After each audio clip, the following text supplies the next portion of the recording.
Well, today marks 5 years since protests against police brutality led to clashes between officers and demonstrators in Austin, sparked by the deaths of George Floyd and Mike Ramos. Those clashes led to serious injuries for some protesters, lawsuits against the city, and calls for police accountability.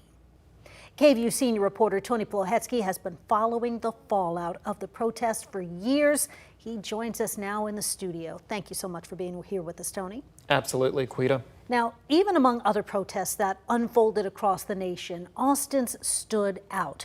What made what happened here different? So when you look at protests that unfolded throughout the country, yes, there were clashes between protesters and police. It became very combustible, not just in Austin, but across the country. But Quita, what stood out in Austin was the use of munitions, projectiles that police were using for crowd control. And what happened during particularly that first weekend of the protest is that because of those munitions, multiple people were severely injured. Dozens of them, as a matter of fact, received injuries, including head injuries, from the use of those munitions. And so that particularly caused an already difficult dynamic, Quita, to really become even more fueled that weekend. Now, I know quite a lot has happened here in Austin in the aftermath of those protests over the past couple of years. Tell us about that.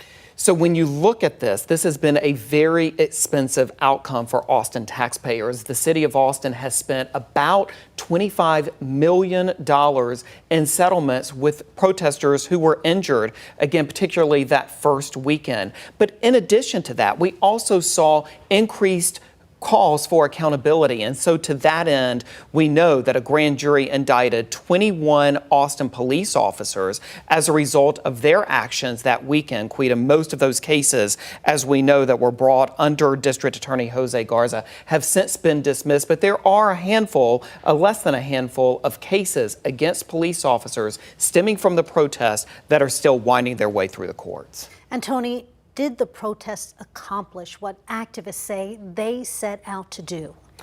That opinion varies among people in the reform movement and within the activist community.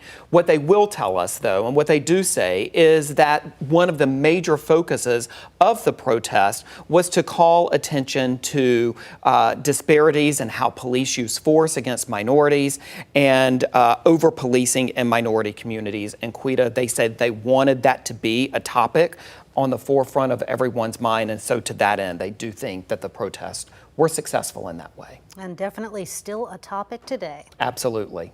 Senior reporter Tony Plohetsky, thank you so much for being with us. You bet.